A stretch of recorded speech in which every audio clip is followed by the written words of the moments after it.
자, 시작할까요? 이제 본격적으로 교재를 가지고 더럽히기 시작할 거예요. 교재는 좀 더러워져야 돼요. 그래야 다음에 다시 볼 때 정감이 가요. 자, 아까 우리가 교과 교육학을 배우는 이유는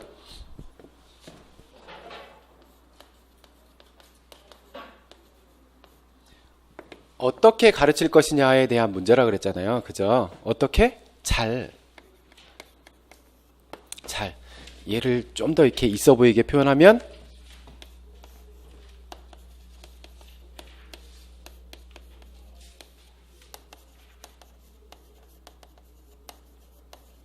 효과성과 효율성을 갖추면 돼요. 그래서 여러분들이 이거 공부를 하면서 이 개념이 뭐지? 어떻게 접근을 해야지? 요 두 개만 잡고 계시면 안 벗어나요. 요 두 개만. 효과가 있어야지. 또 효율적이어야 되지. 요 두 개만 안 벗어나면 안 벗어나는 틀에서 생각하시면 생각 안 나는 답을 쓴다고 하더라도 별로 안 벗어나요. 그러니까 어떻게? 잘 가르쳐야지. 잘 가르치는 게 뭔데? 효과적이고 효율적이어야 되지. 요 틀을 잡고 계시면 공부하시는데 이게 뭐였지? 라고 하더라도 비슷하게 접근해 가시기는 편해요. 자, 교수학습론 시작하겠습니다. 자, 1장 체육 교수의 이해네요. 자, 교수라는 것 여러분들이 가서 이제 가르치는 거잖아요. 그죠? 학생들을 가르치겠죠. 교수라는 게 뭐예요? 직접 가르치는 건데 왜 가르쳐서 학생들에게 어떤 기대되는 행동이 있을 거 아니에요. 그죠? 어떤 기대되는 행동을 가지고 가르치겠죠. 그러면 그 기대되는 행동, 내가 가르쳐서 학생들에게 어떤 행동이 목표가 되어서 나타나야 되겠죠. 그래서 교수는 여러분들이 이 효과성을 나타내기 위해서 의도된 과정이라고 하는 거예요. 여러분들이 이런 목표가 나타나야 돼라고 하는 의도된 과정이라고 하는 게 지금 목표 지향 행동이라고 나와 있는 내용이에요.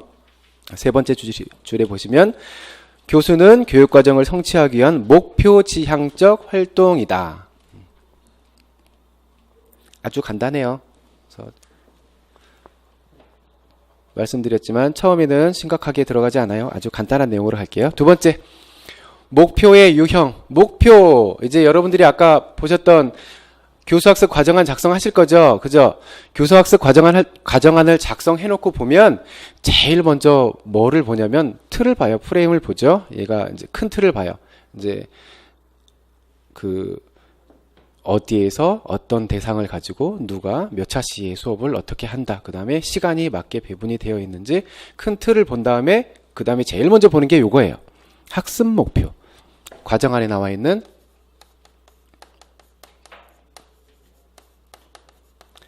학습 목표가 나와 있죠. 그리고 학습 목표를 요렇게 세 가지로 제대로 썼는지부터 체크해요. 이게 교수학습 과정안의 첫 번째 체크하는 포인트예요. 여기에 뭐를?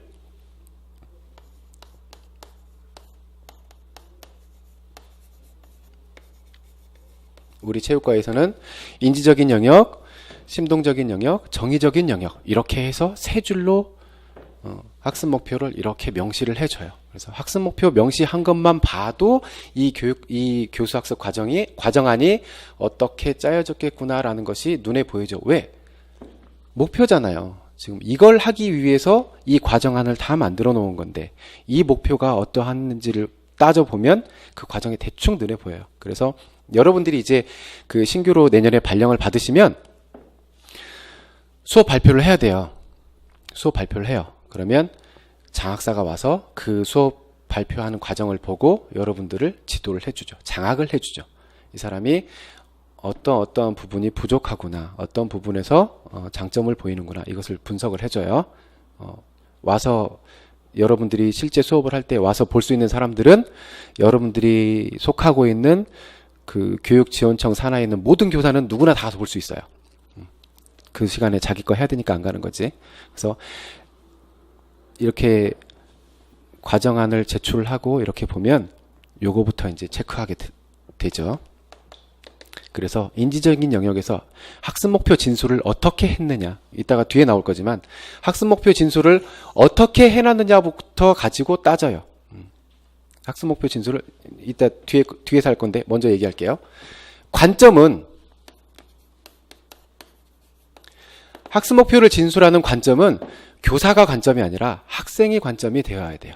그러니까 학습 목표 진술을 인지적인 영역이라면 농구 패스의 여러 가지 기능을 예를 들어서 패스의 여러 가지 사용하는 상황을 이렇게 썼다고 칩시다. 가르친다. 누구 관점인 거예요? 교사 관점인 거예요. 이게 잘못된 진술이에요. 무조건 누구의 관점으로?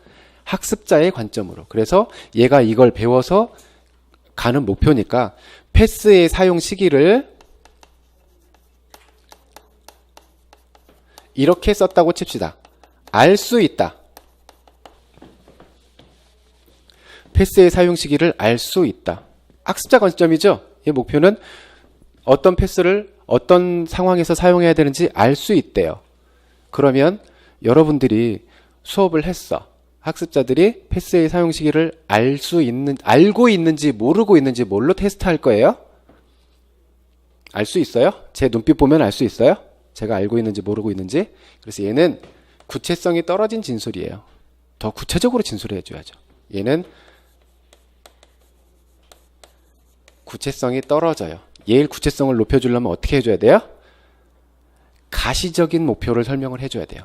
가시적인, 즉 눈으로 볼 수 있는 것. 얘가 알고 있는지 모르고 있는지 체크를 해보려면 어떻게 하면 돼요?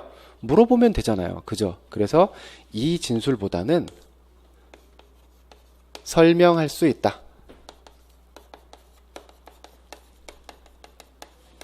이게 훨씬 구체성이 높죠. 학생이 알고 있으면 설명을 하겠죠. 모르면 설명을 못 하겠죠. 그래서 이런 진술보다는 이런 진술이 훨씬 더 구체성이 높은 거고, 첫 번째 관점은 학생의 입장에서 진술을 해라라는 거예요.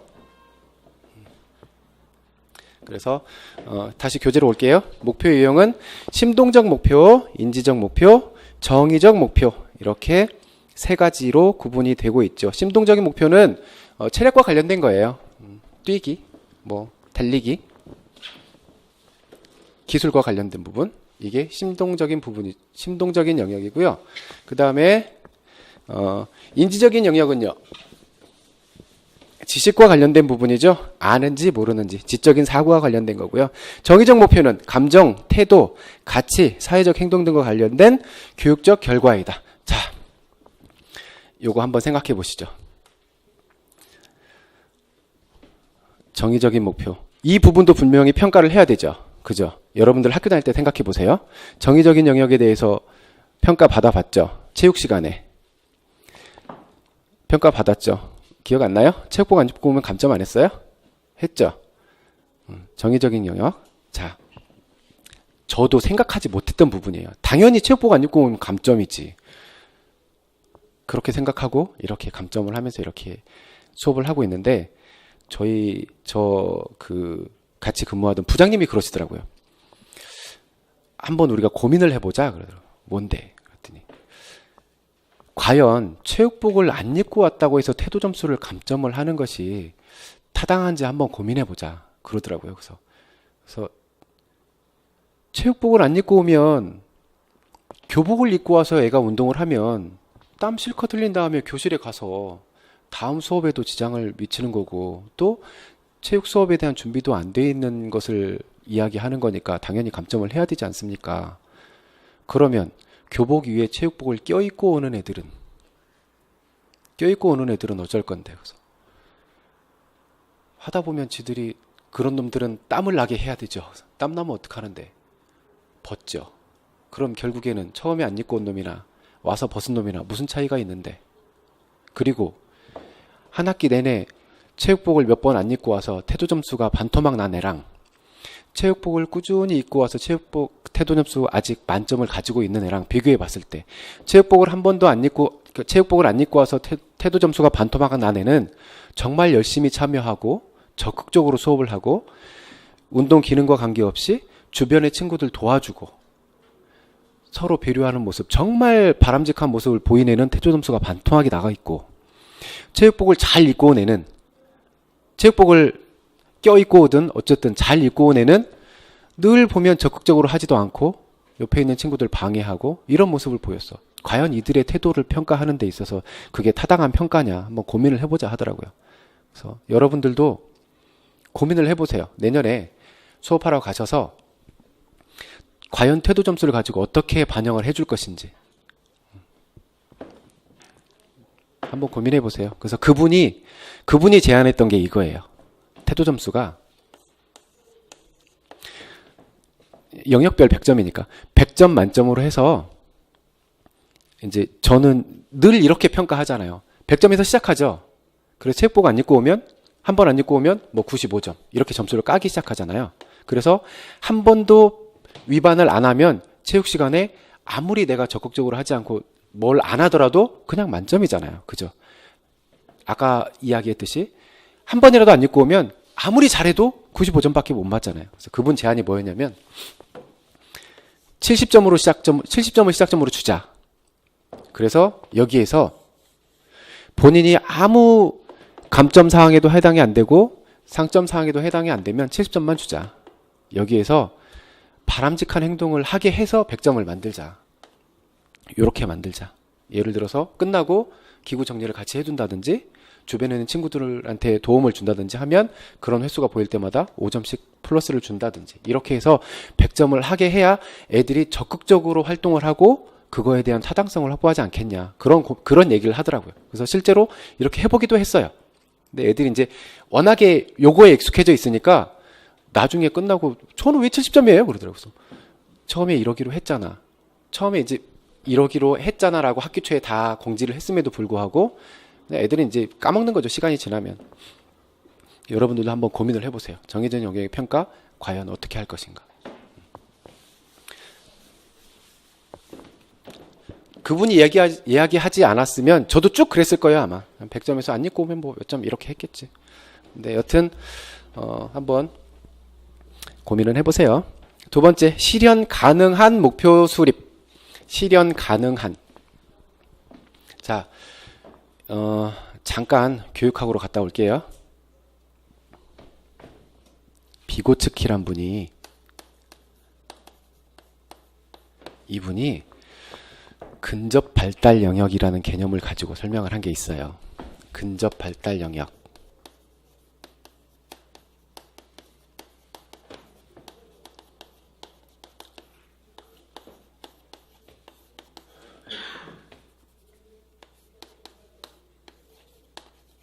스캐폴딩이라고 하는데요. 학생들이 이미 학습한 능력이 있어요. 이미.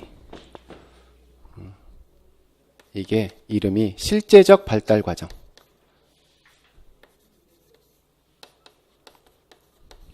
발달 영역.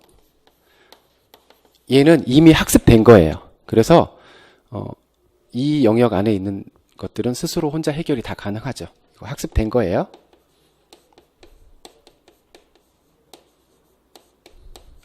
그리고 이렇게 자기 혼자서는 해결할 수 없는 영역이 있어요. 이 영역이 근접 발달 영역이라고 하는데 여기가 근접 발달 영역. 이 근접 발달 영역의 개념이 뭐냐면요. 혼자서는 못해요. 아직 학습하지 않아서 혼자서는 못하는 영역이지만 누군가의 도움을 받으면 할 수 있는 영역이에요. 이게 근접 발달 영역의 개념이에요. 아직 학습하지 않아서 혼자서 해결을 할 수 없지만 누군가의 도움을 받으면 할 수 있는 영역. 이게 근접 발달 영역이고 그 다음에 이렇게 더 넓은 영역이 뭐냐면 잠재적 발달 영역.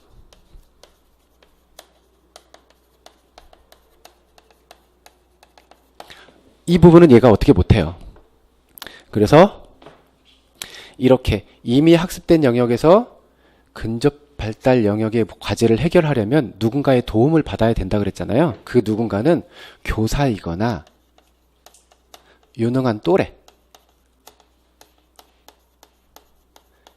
이들이 도움을 주면 해결할 수 있는 영역이 근접 발달 영역이고 이들을 뭐라고 하냐면 비계.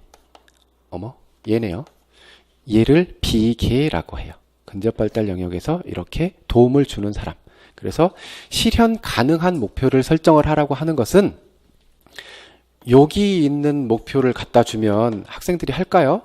못해요. 얘는 도움받고도 할 수 없는 영역이에요. 그래서 이렇게 근접 발달 영역에 있는, 노력을 하면 할 수 있는 영역에 있는 문제를, 그런 목표를 수립해 줘라라는 거죠. 너무 버거운 목표는 여러분들이 교생실습 경험 있는 분들 있죠?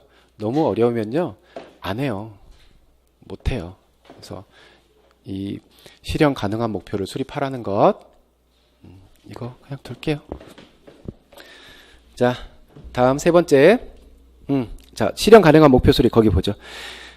교육과정과 학습지도의 관계는 설정된 교육과정의 목적과 목표가 학습지도 상황에 적합해야 한다. 추가적으로 요거 보시죠. 이거 다 하셨으면 지울게요. 자, 학생들이, 여러분들이 가르치는 한 반에 있는 학생들의 능력 수준이 다 같나요? 다르죠. 운동 기능이 우수한 학생들도 있고 보통인 학생들도 있고 정말 낮은 학생들도 있잖아요. 기능이 우수한 학생들, 보통인 학생들, 아주 낮은 수준의 학생들, 이 학생들에게 한 가지 수준의 목표를 정해줬다라고 해보세요. 한 가지 수준에.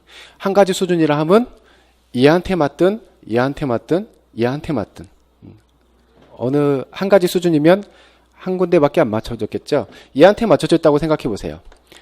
얘들한테는 아까 얘기한 근접 발달 영역에 의해서 열심히 노력을 하겠죠. 얘들은 어떨까요? 시시해요. 너무 시시해요. 정말 그 인성 좋은 애들은요, 얘들 가르치고 있죠. 얘들이 할 필요 없어요. 이미 다 할 수 있는 건데. 얘한테 맞췄다고 쳐보세요. 또 얘들은 열심히 하겠죠. 얘는 시시하겠죠? 얘는 손 못 대겠죠? 얘한테 하면요, 이건 엘리트 교육 되겠죠?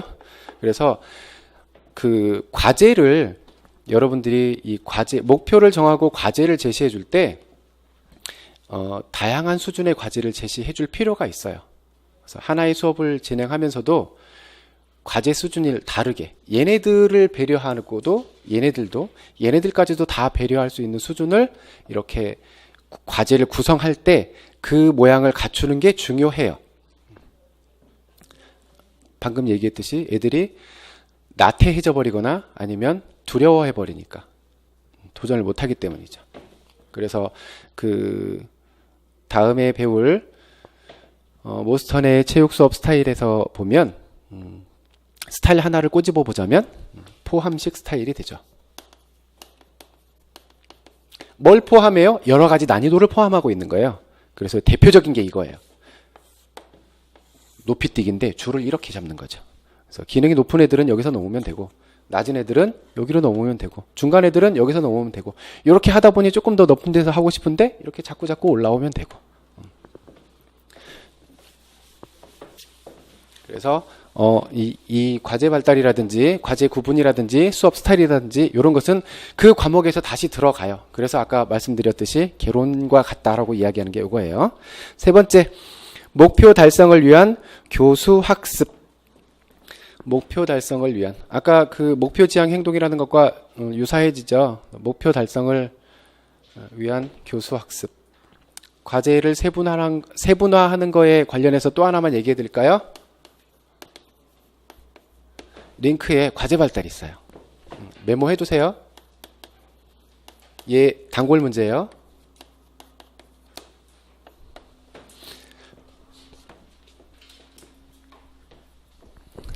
계속 다룰 거지만 자꾸 보는 게 유리해요. 처음에 시작형 과제.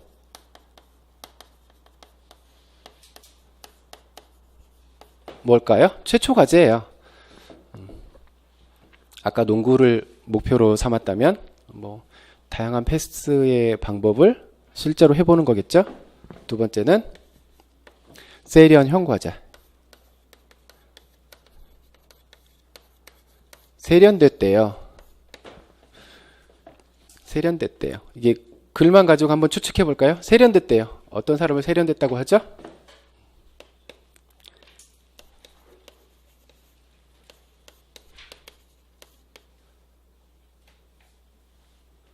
단어가 안 떠오르지. 질적인 확장. 얘보다 좀 더 높은 수준이 높아진 거죠.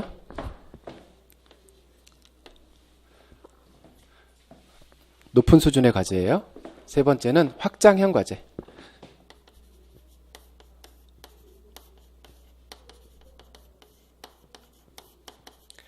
확장했대요. 과제를 얘는 양적으로 확장한 거예요. 양적으로.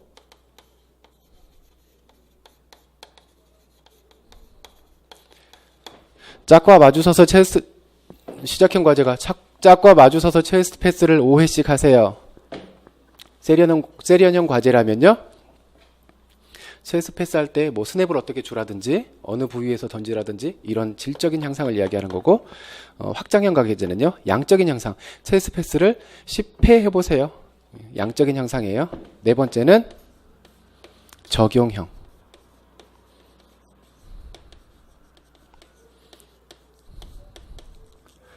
얘는 실제 상황에 응용하는 거예요. 이게 링크의 과제 발달 4가지입니다. 시작형 과제를 이렇게 정보라고 돼요. 정보. 세련형 과제는 세련, 얘는 확장, 얘는 적용. 링크의 과제 발달.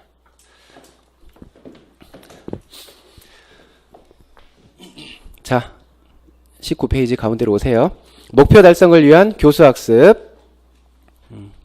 수업 중 교사에게 기대되는 가장 중요한 기능은 학습 경험을 선정하는 것이다. 학습 경험이 뭐예요? 학생들이 경험하게 하는 것. 그게 뭐예요? 내가 만들어낸, 내가 준비한, 내가 계획한 수업 내용이에요. 학습 내용. 내용이 학생들이 경험하는 것이잖아요. 그래서 내용을 그 세 번째 줄 뒤부터 볼게요. 끝부터 볼게요. 학습 경험은 학습자를 위해 내용을 개별화하고, 학생들 수준이 다양하니까요. 개별화하고 학습자에게 의사결정의 기회를 제공하며, 좀 전에 포함식 스타일 보여드렸죠? 자기가 원하는 수준을 선택하니까 의사결정의 기회를 제공하며 학습자의 심동적, 인지적, 정의적 과정이 동시에 관여되도록, 심동적, 인지적, 정의적 영역을 모두 아우르는 건 우리 체육이 유일한 교과예요. 자, 네 번째, 과정을 통한 목표 성취. 목표를 정해놨으면 실제 수업이 이루어져야 되겠죠. 그 과정을 얘기하는 거예요. 학습 지도 과정은 구체적인 목표를 달성하기 위해 의도적으로 선택한다. 의도적이라는 거예요. 여러분들이 학생들에게 어떠한 반응이 결과적으로 나타나기를 의도하는 과정이라고 이야기했잖아요. 그 마지막 줄에 보시면 교사는 교수 행위가 없는 학습을 기대해서는 안 된다라고 되어 있죠. 여러분들이 기대하지 않는다고 해서 그것들이 일어나지 않을까요? 일어나요. 제가 예를 들어 피드백을 줄 때 어떤 악센트와 표정과 이런 과장된 액션을 하면 그게 재밌다고 느껴지면 학생들이 따라해요. 제가 수업 시간에 욕하잖아요. 따라해요. 그래서 교육과정을 보면, 잠깐 교육학으로 또 갔다 올게요. 교육과정이 표면적 교육과정, 이거 배우셨다. 그죠? 표면적 교육과정 뭐 얘기하려고 하게요? 잠재적 교육과정. 이거 대학 때 배우잖아요. 재합리화 같은데요. 정말 죄송한 게 글씨가 정말 악필이에요. 정말 못 써요. 이게 핑계 같은데 왜 그런지 아세요? 노량진에서 배운 거예요. 저 그전에는 이렇게 나쁘다고 생각 안 했는데, 공부하면서, 잠깐만요. 이거 할게요. 자, 다음, 영교육과정. 이거 다 하고 얘기할게요. 표면적 교육과정은요, 교사가 의도한 거예요. 내가 이것을 가르치고 학생들에게 어떤 결과가 나타나기를 의도해서 가르친 게 표면적 교육과정. 그 다음에 잠재적 교육과정은요, 교사가 의도하지 않았어요. 가르치려고 안 했는데 학생들이 교사의 태도, 말투 이런 것들 가지고 무의식 중에 학생들한테 주입되는 게 잠재적 교육과정. 영교육과정은요, 일부러 빼거나 아니면 그래서 영교육과정에 여기 두 개가 있죠. 배제성. 배제해버리는 거죠. 하나는 선택성. 선택성의 대표적인 게 그거죠. 과학을 뭐죠? 우리 이렇게 인간이 발달하는 거, 이거 뭐라 그러죠? 이 단어? 진화. 진화를 설명하자면, 종교에서 얘기하는 그거 얘기할 수 없잖아요. 그죠? 창조를 얘기할 수 없잖아요. 그죠? 이게 선택성이고, 배제성은 빼버리는 거죠? 안 가르치는 거예요. 그래서 영교육과정은 의도적으로 제외해버리는 것. 이게 교육과정의 세 가지죠. 이거 왜 얘기했냐면요. 논술로 건드릴 수도 있어서. 글씨를 이제 왜 배렸냐면요. 이게 공부하는 스타일 있잖아요. 각자. 어떤 사람은 이렇게 들으면서 끄덕끄덕하면 입력이 되는 스타일이 있어요. 그리고 자기가 직접 말로 해야 입력되는 사람들이 있어요. 그래서 독서실에 자꾸 이렇게 귀신 씨나라 까먹는 소리 하는 사람들 있잖아요. 어떤 사람들은 직접 자기가 써봐야 되는 사람들이 있어요. 저는 써봐야 돼요. 직접 써봐야 돼요. 그래서 이거 죽으라고 써봐야 돼요. 막 써봐야 돼요. 하루에 이거 몇 시간씩 앉아서 막 있으니 글씨가 제대로 남아 있겠어요? 가뜩이나 못 쓰는 글씨인데. 그래서 죄송하지만 글씨가 있다고 해도 용서해 주세요. 자, 다음 페이지. 20페이지 가시죠. 학습 경험의 선정 기준. 학습 경험. 아까 학습 경험 뭐라 그랬죠? 가르치는 수업 내용이에요. 학습 내용이에요. 내용을 누가 선정해요? 여러분들이 선정할 거예요. 이 수업 시간에 어떤 내용을 가지고 어떤 활동을 가지고 학생들을 가르칠 거야 라고 선정하는 거예요. 그 선정 기준을 이야기하는 거예요. 첫 번째 박스 보세요. 1. 학습 경험은 학습자의 운동 수행 능력을 향상시킬 수 있어야 한다. 아까 잘 가르친다는 거에 좀 있어 보이는 표현 첫 번째 거 뭐였죠? 효과성이었죠. 학습자의 운동 수행 능력을 향상시킬 수 있는 내용이어야 한다는 거죠. 효과성.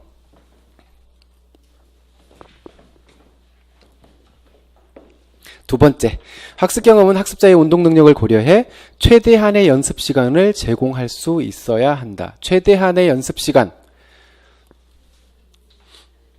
참고로 이거 써두세요.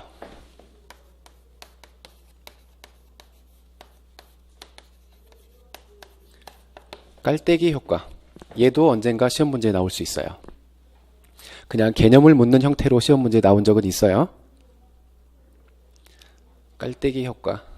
이거 저기로 가보시죠. 323페이지. 제가 그리는 것보다 이게 더 나을 것 같아. 323페이지에 보시면 그 그림 나와 있죠. 어떤 데는 이렇게 표현하더라고요. 이렇게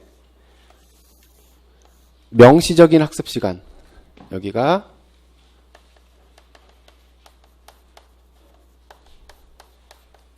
명시적 시간.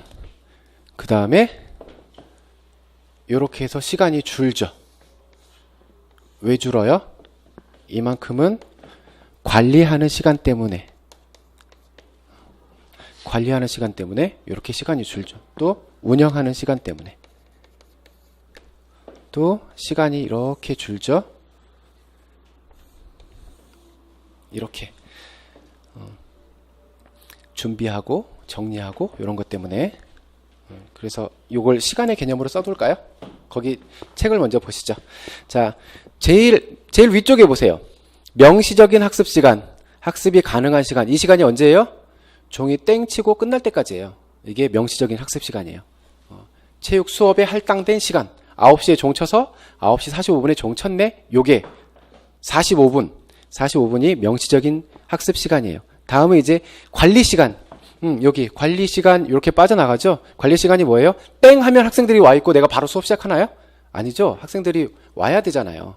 학생들이 옷 갈아입고 이동하는 시간, 와서 집합하는 시간, 이렇게 시간이 빠지겠죠. 그 다음에 학습에 할당된 시간. 이제 애들 오면 학습 목표 제시해줘야 되죠. 출석 점검해야 되죠. 환자 파악해야 되죠. 학습 목표 제시해야 되죠. 준비 운동 해야 되죠. 나중에 끝나면 정리 운동도 해야 되죠. 이런 것 때문에 시간이 또 빠져나가죠. 그 다음에 운동 참여 시간. 자, 이제 운동을 실제로 하는 거예요.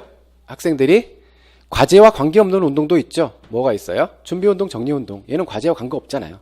준비 운동과 요거는 체육 활동에 소비는 했지만 과제하고는 관계 없었죠. 그 다음이 비로소 과제 참여 시간이에요. 과제에 소비한 시간. 과제를 하면서 학생들이 예를 들어 아까 농구 패스 연습을 했어요. 실제로 과제에 참여하고 있는 시간이에요. 그리고 마지막에 비로소 실제 학습 시간. 실제 학습 시간은 학생들이 과제에 참여했다고 해서 이것이 학습이 이루어졌다고 볼 수 있느냐? 이게 아니라는 거죠. 실제 학습 시간의 개념 그 밑에 보세요. 박스에. 거기다 이렇게 메모해 놓으세요.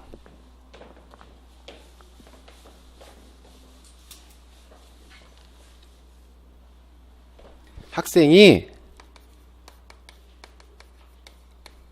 높은 성공률로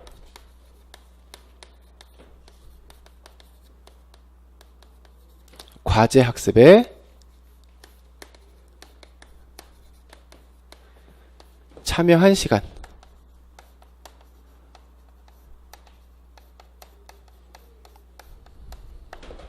실제 학습 시간을 ALT라고 합니다. Academic Learning Time. 그래서 ALT라고 하는데 이거를 누가 얘기하셨냐면 매틀러라는 분이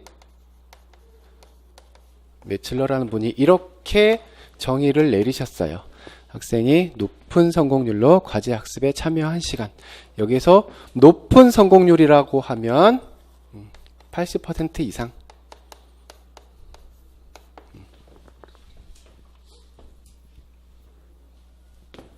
그래서 아까 얘기했던 과제의 수준을 따져보세요. 학생들이 과제의 수준. 우수한 학생들, 보통인 학생들, 아주 낮은 학생들. 이 학생들한테 한 가지 수준의 과제를 주고 수행하라고 하면 높은 성공률이 나올 수 있겠어요?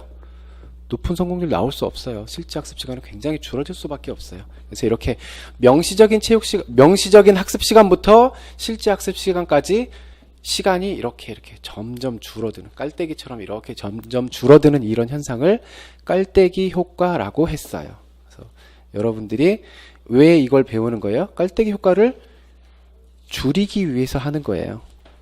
학생들의, 다시 돌아오세요. 20페이지로.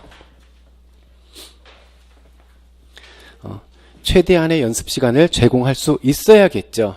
최대한의 연습 시간을 제공해 줘도 학생들이 실제로 성공률을 가지고 실제 학습 시간이 측정이 되는데 내가 연습 시간부터 충분히 해주지 못하면 학습 시간을 확보할 수가 없잖아요. 그죠? 연습 시간을 충분히 제공할 수 있으려면 관리와 운영 차원에서 효율적으로 해야 된다는 거죠. 교사가. 관리와 운영은 뒤에서 나와요. 세 번째, 학습 경험은 모든 학습자의 수준에 적합해야 한다. 포함식 스타일이라고 써주세요. 옆에다가. 모든 학습자의 수준에 적합해야 한다. 포함식 스타일. 지워졌구나. 포함식 스타일. 포함식 스타일이 이 대표적인 거예요.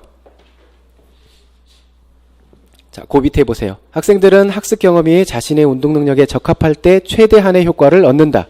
대개 80%의 성공률이면 대부분의 학생들이 적합한 학습 경험이 될 수 있다. 아까 그 실제 학습 시간을 이야기할 때랑 같은 개념이죠.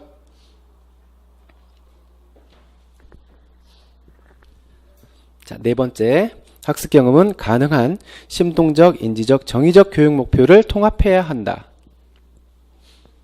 전인 교육을 추구하는 유일한 교과니까. 네 번째 줄 보세요. 학습 경험을 계획할 때는 심동적 발달뿐만 아니라 인지적 발달과 정의적 발달까지 포함하는 것이 바람직하다. 너무도 당연한 이야기 하고 있어요. 그래서 여러분들이 오늘 공부하면서 부담을 덜 가지셔도 된다는 게 이런 내용이에요. 세 번째, 수업의 이해. 자, 이제 수업을 해요. 여러분들이 수업을 하면 이런 일들이 일어나죠.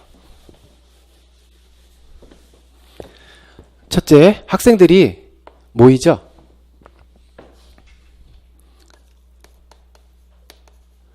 집합, 참. 더 좋은 표현이 있으면 저 그걸로 쓰고 싶어요. 집합, 대학교 때 군대 집합 너무 그래서. 여튼, 학생들이 집합을 하겠죠? 어떻게든 모일 거예요. 그죠? 그럼 이제 교사는 뭐 해요? 가르치겠죠? 가르치겠죠? 가르침. 뭐 할까요? 학생들이 연습하겠죠? 가르치고 뭐 해요? 피드백도 주겠죠? 뭐 요런 일들이 수업에서 일어나겠죠? 그죠? 요렇게 학생들이 모일 때 9시에 종이 땡 쳤어요. 그럼 체육관에 이제 옷 갈아입고 체육관에 와서 모여서 교사는 뭐 해요? 다 모이면 출석 점검하겠죠? 환자 파악하겠죠? 이런 것들, 수업 준비하기 전까지 나타나는 이런 일들. 여기서 안 적으셔도 돼요. 책에 있어요. 출석 점검, 뭐 환자 파악, 이런 것들. 얘들을 늘 일어나는 일이잖아요. 그죠? 매 시간마다 일어나는 일이잖아요. 이걸 뭐라 그러냐면 상규적 활동이라고 해요. 늘 일어나는 일이라는 거죠. 써두세요. 기출문제예요. 그 상규적 활동. 21페이지 첫 번째 거예요. 상규적 활동, 기출된 문제예요. 상규적 활동은 늘 일어나는 일이지만 이 활동 시간은 어떻게 해야 돼요? 줄여야 돼요. 최대한 줄여야죠. 출석 점검 하겠다고 1번부터 35번까지 출석부 들고 이름 다 부르고 있으면 이름 부르다 5분 사라져요. 어떻게든 줄여야 되겠죠. 줄일 수 있는 채널도 여러분들이 고민을 해보시고 내년에 사용하실 때 만드셔야 돼요. 그래서 참고로 제가 만든 건 이거였어요. 학생들을 줄을 이렇게 세우죠. 그러면 1번, 2번 번호대로 서게 했어요. 3번, 4번, 5번, 6번 이렇게 학생들을 서게 했어요. 더 좋은 방법이 있으면 여러분들이 그거 쓰시면 돼요. 이렇게 다 서게 해요. 애들 이렇게 서 있으면요, 얘가 없잖아요. 얘가 몇 번인지 바로 나와요. 그래서 쓱 보고 몇 번 없네? 물어보고 없으면 다 채워져 있으면 그냥 가고. 간혹 이런 애들이 있어요. 얘가 안 왔는데 여기 있어야 할 애가 지가 이렇게 와요. 이렇게. 제가 얘를 부르죠. 지 자리 비어 있으니까. 몇 번 어디 갔어? 그럼 전데요. 너는 왜 거기 있어? 비어서요. 거기 살았잖아. 몇 번 하면 지들이 알아서 해요. 이렇게 출석 점검하는 게 저는 제일 효율적이었어요. 여러분들이 다른 방법이 있으면 다른 방법 쓰시면 되고. 상규적 활동이라고 하는 것은 이 시간은 무조건 단축시켜야 된다라고 하는 거예요. 이렇게 하시는 분들도 있어요. 출석부 놓고 이렇게 메모지라든지 이런 거 놓고 본인들이 하게. 나 왔어요 라고 체크하게. 이렇게 하는 방법도 있어요. 근데 그걸 하더라도 결국 숫자는 누가 세야 돼요? 교사가 세봐야 돼요. 얘랑 맞는지도 해봐야 되니까. 저는 해보니까 얘가 제일 좋더라고요. 그래서 중요한 건 늘 일어나는 상규적 활동 시간은 줄여야 실제 학습 시간 확보에 도움이 된다라는 거예요. 자, 상규적 활동 첫 번째 줄. 상규적 활동은 학습 시간이 아니므로 이 활동에 소비하는 시간을 최소화해야 한다. 자, 두 번째, 운동과제 제시. 이제 학생들한테 가르치려면 운동과제를 보여줘야 되겠죠. 과제를 제시해주고 이제 그것에 대해서 학생들이 연습을 하고 피드백도 주고 할 거잖아요. 학습과제를 제시할 때는 어떻게 해요? 세 가지 방법으로 할 수 있어요. 첫째, 언어로. 말로 설명을 해줄 수 있어요. 두 번째는 시범. 직접 보여주는 거죠. 내가 시범을 보여주던 학생의 시범을 이용하던 시범을 보여줄 수 있어요. 세 번째는 매체를 이용하죠. 동영상 보여주면 돼요. 아니면 그림을 보여주든지 다양한 형태로 이렇게 과제 제시를 할 수 있다는 게 21페이지 두 번째 나와 있는 과제 제시. 여기에 나와 있네요. 내용 지도 행동과 수업 운영 행동 있네요. 아까 깔때기 효과 얘기할 때 지도 행동과 운영 행동 얘기했었죠. 자, 거기 가운데 있는 박스 보세요. 지도. 글로만 생각해 보세요. 지도. 가르친다잖아요. 지금 22페이지예요. 가르친다잖아요. 지도하는 행동이에요. 이거는 직접 수업을 하면서 교사가 수업 과제와 관련해서 하고 있는 행동이에요. 과제 수행 방법을 설명하고 학생의 과제 수행을 관찰하고 학생의 과제 수행을 도와주고 수정하고 발전시키고 피드백 제공하고 이런 것들이 지도 행동이고요. 운영 행동은요. 운영 행동은 학생들 이렇게 움직이는 거예요. 용구와 공간을 정리하고 팀 구성하고 학생들이 쓸데없는 짓 하면 제재하고 이런 것들이 운영 행동이에요. 그러면 운영 행동 시간은 많아야 될까요? 적어야 될까요? 얘도 마찬가지예요. 무조건 최소화 시켜야 돼요. 효율성을 따져보면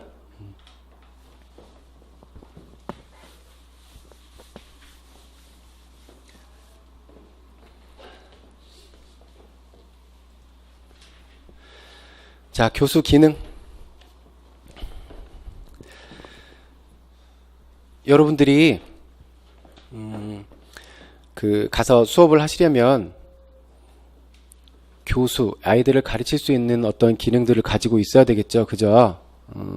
기간제 경험이 많지 않다면 교수 기능 낯설겠죠. 그죠? 물론 우수한 기능을 가지고 있을 수는 있겠지만 실제로 이렇게 해보고 거기에서 어떤 피드백을 받아서 새로운 방법을 모색한다든지 이런 경험이 적으면 아무래도 교수 기능은 좀 떨어지겠죠. 그래서 교수 기능을 계속 지속적으로 발전시키고자 하는 노력을 해야지만 이게 발전이 이루어지겠죠. 그래서 그 교수 기능을 업 시키자라는 거예요. 그래서 교수 기능을 여러분들이 어떠한 스타일을 선택해서 내가 어떠한 형태로 학생들을 가르칠 것인지 그런 것들은 여러분들이 요걸 읽으면서도 그리고 평소에도 충분히 고민을 하셨을 거예요. 자, 교사의 가르치는 가치관과 신념, 학생들을 어떻게 가르칠 거냐 하는 거죠.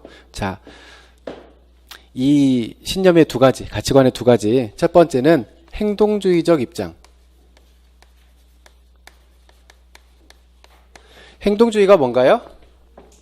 쉽게 얘잖아요. 자극에 대한 반응. 어떤 자극을 줬더니 어떤 반응이 나타났더라. 이게 행동주의의 대표적인 개념이잖아요. 그죠? 행동주의는 외부 환경의 영향을 굉장히 중요하게 생각해요.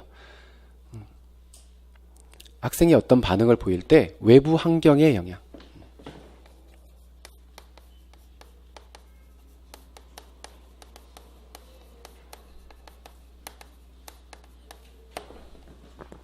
외부에서 어떤 자극이 주어져야 그거에 대한 반응이 나타난다라는 거예요.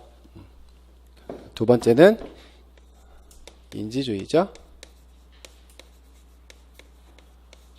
얘는 외부 환경의 영향이 아니라 자기 안에서 내적으로 이루어지는 과정이 더 중요하다라고 보는 거예요. 자기 통제, 내적인.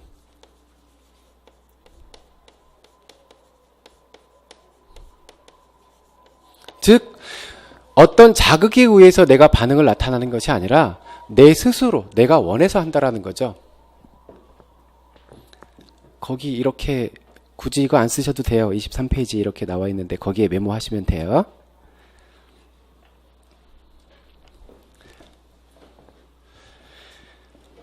행동주의 입장에서는요.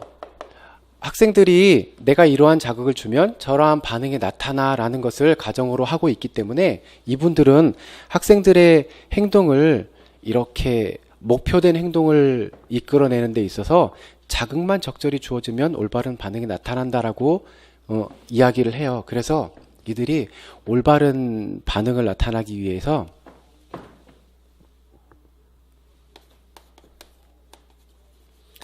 강화와 벌의 전략을 적절하게 사용하면 올바른 반응을 유도할 수 있다라고 이야기해요. 얘도 언젠가 출제될 수 있어요.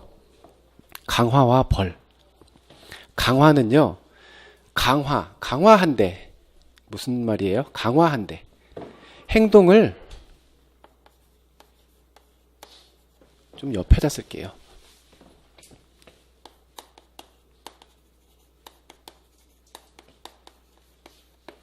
자, 목표된 행동을 증가시키고자 할 때 얘를 강화라고 해요. 반대로 행동을 감소시키고자 할 때는 벌이라고 해요. 얘는 어떤 행동일까요? 바람직한 행동이겠죠? 얘는 바람직하지 않으니까 감소시키려고 하겠죠. 아이고, 자꾸 이런다.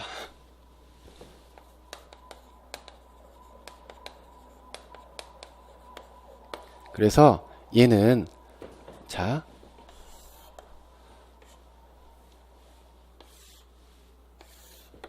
행동을 증가시키고자 하면 얘를 강화라 그랬죠?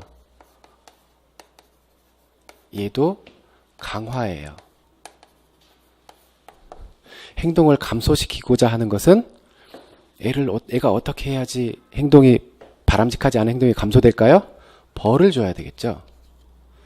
벌을 주면 얘 행동이 감소되겠죠. 근데 이들은 이 자극이 반응을 일으킨다고 했으니까 자극을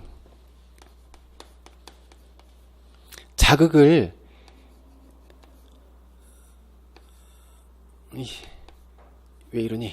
자극을 제공해서 이 행동을 증가시키거나 감소시킬 수 있고, 자극을 제거해서, 자극을 제공하면, 제공한다라는 건 정적 강화. 얘를 자극을 제시하는 건 부적 강화. 그래서 이것을 구분하실 때 행동을 증가시키는 건 강화다. 자극을 제공하면 정적이다. 얘도 정적 처벌. 얘는 부적 처벌. 얘는 그냥 벌이라고 해도 돼요. 얘를 형태 1의 벌, 형태 2의 벌이라고 얘기를 해요. 그래서 여러분들 이거를 구분할 때 이렇게 구분하시면 돼요. 증가시키고자 하면 강화예요. 감소시키고자 하면 얘는 벌이에요. 벌을 줘야 다음에 벌을 안 받으려고 감소되겠죠. 그래서 자극을 제공해주면 정적인 거고요. 자극을 제거해버리면 부적인 거예요. 자, 예를 들어서 볼까요? 자극을 제공해서 행동을 증가시킨대요. 자, 농구 패스 열심히 하면 사탕 줄게. 농구를 열심히 하는 것, 올바른 행동이죠? 증가시켜야 되겠죠? 그래서 자극을 제공해 주겠죠? 이 자극은 어떤 자극이에요? 쾌자극이에요. 좋은 자극을 제공해줘야 얘가 이 행동이 늘어나겠죠?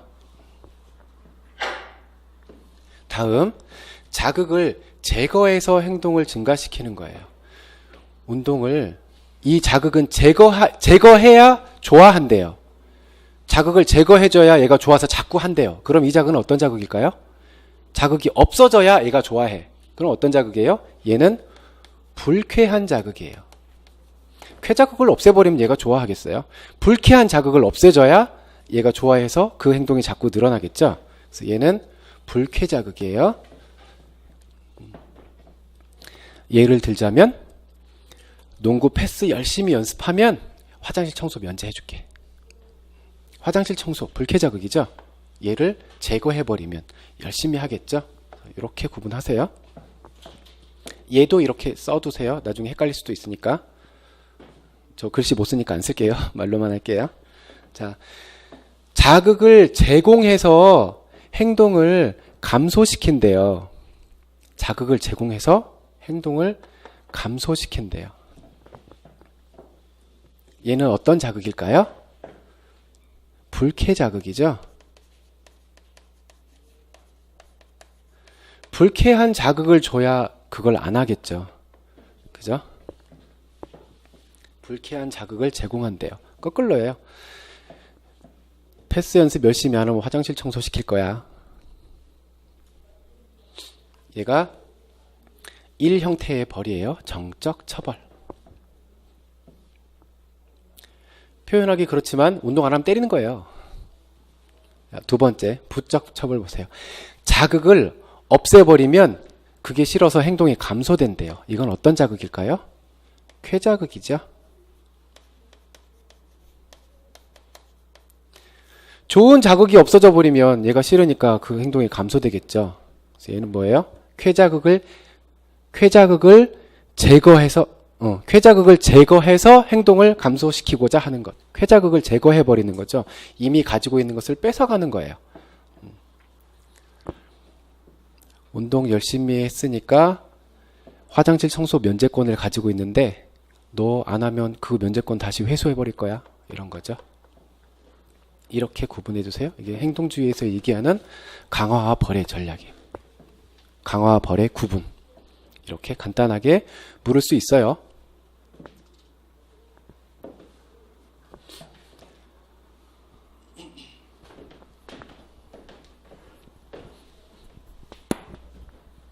자, 메모 다 하셨으면 23페이지 행동주의와 인간주의의 비교 보시죠. 행동주의에서 교사는 조작자예요. 자기가 직접 이 자극을 제공해주는 조작자예요. 이렇게 내가 쾌자극을 제공할 건지 불쾌자극을 제공할 건지 내가 조작하죠. 교사가 이 행동을 이끌어내기 위해서. 인간주의적 입장에서는요. 안내자예요. 왜? 아까 인간주의적 입장에서는 내적인 인지 과정, 본인이 원해서 한다라는 거예요. 동기만 주면 된다라는 거죠. 동기만 주면 본인이 알아서 활동한다라는 거죠. 그래서 안내자예요. 그 동기만 부여해 줄 수 있도록. 자, 학습 내용은 구체적인 정보에 관한 학문적 지식과 기능, 이게 행동주의적 입장이에요. 이 행동주의적 입장에서의 교사의 역할은 본인이 모든 프로그램을 다 짜고 예상되는 그 반응까지 전부 시나리오 다 정해서 교사가 다 직접. 자, 인간주의적 입장에서는 장기적이고 정의적이고 인지적인 목표를 추구하죠. 장기적이에요. 학생들이 이건 정말 그 즉각적인 반응을 보일 수 있는 거지만 학생들 스스로 우러나야 된대요. 마음속에서 우러나서 이것을 해야 된대요. 그러면 학생들이 그러라고 해서 바로 반응이 나타날까요? 안 그래요. 여러분들 내년에 가보세요. 이거 이렇게 하려면요 정말 좋은 방법이죠. 정말 좋아요. 학생들이 원해서 운동을 하고 지들끼리 모여서 잘 하고 있는데 얼마나 좋아요. 근데 될까요? 쉽게? 굉장히 긴 시간이 필요해요. 많은 노력과 많은 인내와 긴 시간이 필요해요. 학생의 역할, 행동주의적 입장에서는요, 치밀하게 계획된 교사의 지시에 따라 비창조적으로 참여. 교사가 다 해놨기 때문에 시키는 대로만 하면 돼요, 그냥. 이게 행동주의적 입장인 거고, 인간주의적 입장에서는, 요거 인간주의네요. 죄송해요. 뒤에 있는 인지랑 헷갈렸네요. 인간주의적 입장에서는 폭넓은 경험에 창조적이고 능동적으로 참여한다. 이 아이들 보면 제 입장에서 보면 되게 놀라워요. 놀라운 애들이에요. 그 시끄럽고 이렇게 자유분방하게 하면서도 할 건 다 한다라는 거죠. 교수 과정, 가르치는 과정은 교사가 모든 시나리오 정하고 다 교사가 추진을 하고 그거에 대한 반응으로서 학생들이 보여지기 때문에 교사가 주도해서 다 하는 거죠. 학습자가 교사한테 적응하는 거예요. 인간주의적 입장은 학생 중심적이죠. 학생이 경험을 많이 하고 학생이 여러 가지 경험을 하면서 그 경험을 토대로 새로운 과제를 구성을 하고 자기가 조직해가는 그 과정을 중요시하는 거니까 학생 중심적이죠. 교수 결과는요, 행동주의적 입장에서는 내가 원하는 것을 이렇게 다 시켰으니까 그거에 대한 반응으로 나타나는 수업 내용을 숙달하는 거죠. 인간주의 입장에서는요, 학생들이 각자의 경험과 각자의 계획대로 각자 다른 결정을 하고 다른 참여를 하기 때문에 각자의 개성들이 두드러진다라는 거죠. 그래서 인간주의적 입장에서는 학생들의 개성이 발달된다라는 거예요. 자, 교사의 성격적인 특성. 교사의 성격들 참 다양해요. 5번째 줄 보시죠. 훌륭한 교사의 공통된 특성은 자신의 교수 기능을 학습 지도 목표, 학생들의 특성 및 교수 환경과 일치시켜 학생들을 가르치는 것이다. 마지막에 2번째, 교사에게 정말 중요한 것은 어떻게든 학습 정보를 전달하는 것이 아니라 학생 각자에게 적합한 학습 정보를 제공하는 것이다. 정말 그런 사람 많아요. 이거에 너무 행동주의 입장에 너무 충실한 사람이어서 정말 이거 윽박지르고 이거 강조하는 사람 많아요. 그래서 저도 이렇게 옆에서 본 적 있는데 그래서 차마 말은 못하고 그러니까 여러분들이 어떤 걸 해도 주변에서 말하진 않아요. 이렇게 자기만의 그 교수 스타일이라고 생각해서 그 영역을 침범하지는 않죠. 제 속으로 이렇게 생각해 보면 돼. 쟤들이 군인이 아닌데 그렇게 이렇게 그 성격적인 특성이 이렇게 짙게 나타나는 사람들도 있어요. 얘들이 군인이 아닌데 지금 왜 저걸 해야 되지? 왜 저렇게 해야 되지? 라고 하는 그런 경우도 있더라고요. 그래서 교사의 성격적인 특성 얘기하면서 잠깐 한눈 팔았네요. 자, 23페이지 아래 교사의 성장 의지. 성장 의지. 교사의 그 가장 큰 책무는 잘 가르치는 거잖아요. 그죠? 학생들을 가르치고 그 결과를 보고 이거에 대한 피드백을 얻어서 내가 다음 교수 결과에 사용하기 위해서 이렇게 다시 수정을 하고 이런 과정을 거치지 않으면 거치지 않는 사람이 성장 의지가 없는 사람이죠. 내가 어떻게든 효율적으로 더 효과적으로 아이들을 가르칠 수 있게끔 이런 과정을 내가 예전에 이렇게 해보니 이러이러했어. 라는 생각만으로도 성장 의지를 가지고 있는 거예요. 근데 그거마저 없으면 그냥 이렇게 타성에 젖어서 애들은 이렇게 하면 돼. 애들은 이렇게 하면 돼. 시험 문제에 자주 출제돼요. 이 문제가 아니고 그런 모습이 애들은 그냥 이렇게 하면 되는 거야. 뭘 그걸 고민을 해. A 교사는 이렇게 얘기했고 B 교사는 아니에요. 그래도 학생들을 뭐 이렇게 인격적으로 대하고 이렇게 비교하는 모습으로 많이 보여지죠. 교사의 성장 의지는 여러분들이 실제로 현장에 투입되어서 이제 공부도 열심히 해서 합격했으니까 이제 난 끝이야. 그냥 애들하고 이렇게 수업하고 이러면 돼. 이런 게 아니라 선생님들 방학 때 놀죠. 많이 놀잖아요. 그죠? 논다라고 얘기하면 안 돼요. 이제 여러분들은 연수를 하죠. 자기 연수를 많이 하죠. 실제로 많이 해요. 그리고 연수를 하지 않으면 내년도 내 평가 점수에서 이렇게 까요. 그래서 연수를 의무적으로라도 받아야 돼요. 그래서 여러분들이 연수도 열심히 받고 이제 그 체육과 협의회도 있고 이렇게 지역별로 이렇게 연구회들이 있어요. 체육과 연구회들. 그 연구회 활동도 활발하게 하고 그러면서 그런 기능을 익혀가고 그러면서 성장이 되는 거죠. 여러분들이 공부해서 합격했으니까 끝! 이게 아니라 연구회 활동 많이 하고 또 스스로 연구 많이 해보고 그런 과정이 필요하다는 얘기예요. 그러면 1시간 지났으니까 또 쉬고 갈게요. 1시간 쉬었다 갈게요. 10분 쉬었다 갈게요.